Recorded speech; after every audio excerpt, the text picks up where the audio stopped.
Hi, Meteorologist Lisa Green here as we track rain moving into the valley, the metro, seeing those first raindrops over the last 30 minutes or so moving in and continuing to see more of it spread into the valley. So we're going to talk about that, and also in your weather update this morning, an update on our risk for severe weather coming up for yet again on Friday, a first alert weather day. So let's get right to it here. We are going, looks like we have something going on our sky cam behind me here. So we're going to zip ahead and move on to the next thing. As we take a look at the Morton area, I'm going to pull that up for you here. There we go. You can see a DOT cam in the Morton area where we're looking at conditions that are on the wet side. This is in the Highway 13 corridor, just off of the exit of I-29. You can see that vehicle that is traveling down the road there, running into the rain here this morning. So again, it's a wet one in the south. It's been raining for some time. Taking a look at the radar, you can see that we've got conditions that are going to be on the soggy side on the radar there. You can see Fergus Falls, a lot of Otter Tail County back down into Grant County, and it's basically in an area from I-94 here back up through Highway 10, Highway 34, and then pushing up toward that Highway 200 corridor. There has been some lightning from time to time, especially early on in this event, but I'm not seeing much here in the valley at this point. Still, just be aware that that is a possibility. Zooming in on the FM metro, you can see that we've got some areas of rain in the southern end of the metro overspreading into the entire metro, and again, right along that I-94 corridor as well. And expanding the view here, we are looking at the southern end of the valley being the focus again. So this is going to gradually lift northward, and we'll see more chances for rain in other places. One thing I want to mention, I unfortunately don't have this pulled up here, but we have gotten a decent amount of rain. There have been some areas that have already seen more than an inch of rain, so just be aware that some of these places where we get the ongoing training heavier rain showers moving through, that you could be getting an inch of rain or more over the course of the next couple of hours, which may fill some of your low-lying areas, some of your water-prone, flood-prone, low-lying areas. So expanding the view, the system going to continue to drift its way north and eastward, and we'll see more places getting some rain through the day. If you're in the northern valley, especially north and east, you can see that there are spots where we're not really dealing with much here as far as precip or even clouds. We've got some sunshine up in that area along the border. It's going to take a minute, but you will have a chance for rain later today. So it just takes a minute for it to reach you. So not concerned about severe here in the forecast for today. We're just looking out for rain, some ponding on the roads, reduced visibility. You can see that visibility is okay in the north. In the south, where that heavier rain is coming down, though, we've got visibility down to 2.5 miles in Gwinner. We're at 2.5 miles in Fergus Falls, and down in Morris as well. Alexandria is at 3. So a headlights on kind of day here for us for today. So let's take a look at that risk. Our severe thunderstorm risk is pretty much non-existent. You can see areas in the deeper green on the map here where we're looking at these areas here down towards southern parts of Roberts County, southern Brown, and South Dakota, where we have a marginal risk for severe, but most areas in this light green, which means non-severe thunderstorms for today. Now, that brings me to the topic of Friday, because we are wanting to make sure you're aware of the risk for severe weather for Friday. Again, we have a slight risk. It includes just basically all of eastern North Dakota, stretching back to Minot and Bismarck as well, and then a lot of our communities in northwest Minnesota. And if you're not in the slight risk, you're in the marginal risk. So everybody under a level 1 or level 2 type risk for severe weather on Friday. And we're looking at timing to be more afternoon and evening hours yet again. So let's take a look at that timeline.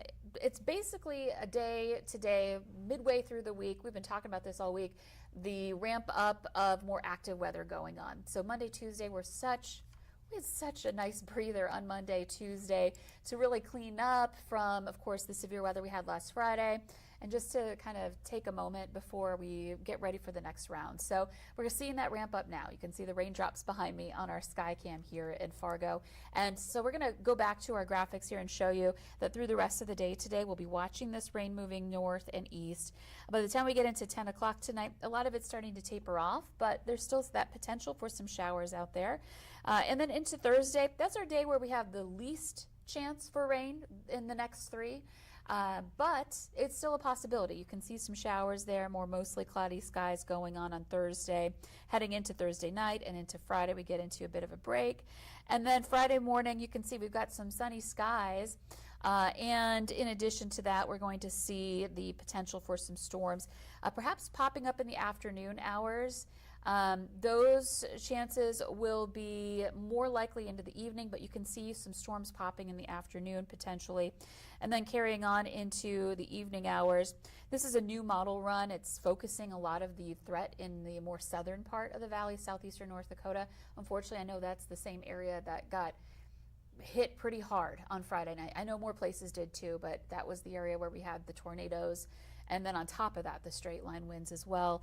So watching for the potential for storms. This is Friday evening at 8 p.m. Moving on into the late night hours, that may continue. That threat may continue. So here's a look at our risk area. We've got that level 2 risk for a lot of places, including Fargo and Grand Forks.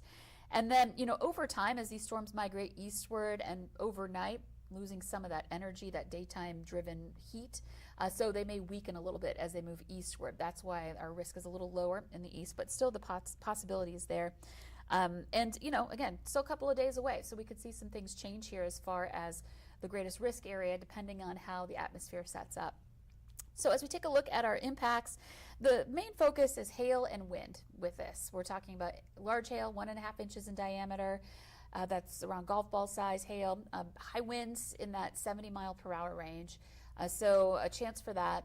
There is a low chance, but still a possibility for a tornado. So we want to make sure we stress that for Friday too, with localized flooding, of course, with any downpours that come through. So again, a first alert weather day for Friday. We're watching out for some scattered areas of rain and thunderstorms that could turn strong to severe. And just noting the temperatures, we're going to be soaring, getting back into some 80s once again. And there's going to be some humidity with this as well. So we're looking at humidity and heat combining to help fuel those thunder showers. And I do want to mention we don't have a first alert weather day right now for Saturday, but there is the possibility for more strong to severe storms on Saturday. Still a lot of uncertainty yet on that, but that is a possibility to keep in mind as we head into the weekend. And then a quick look at your forecast heading into next week. It's a big week. It's 4th of July week. We're moving into the next month, and it's going to feel like summertime. We'll be in the 80s. We will once again see chances for storms kind of ramping up in that second half of the week. So we're kind of in this pattern right now. And Friday, our 4th of July, may feature that chance for some rain and thunder. So something to keep in mind here as we are planning our 4th of July forecast. So that's a look at our severe weather coming up here for the forecast. Of course, we are tracking storms today. We have our first alert weather day on Friday. Mostly not seeing a lot of lightning, but there is that potential we could see some of that within the showers that are moving through right now. So be ready for a gloomy day. Have your rain gear on hand for any things you have planned to be outside here for the daytime and into the early evening hours. It'll start tapering off as we head into tonight. You can always check back with us right here at Valley News Live, right on our VNL weather app as well. Great tool to track the radar and to get the latest alerts and updates. We do video updates on the app too, so you can kind of see what our latest thinking is on the forecast and on Friday's severe weather threat. We usually update that a couple of times a day. So something to look out for and be prepared for as we head into the rest of the week. In the meantime, stay dry on this rainy day and have a great Wednesday.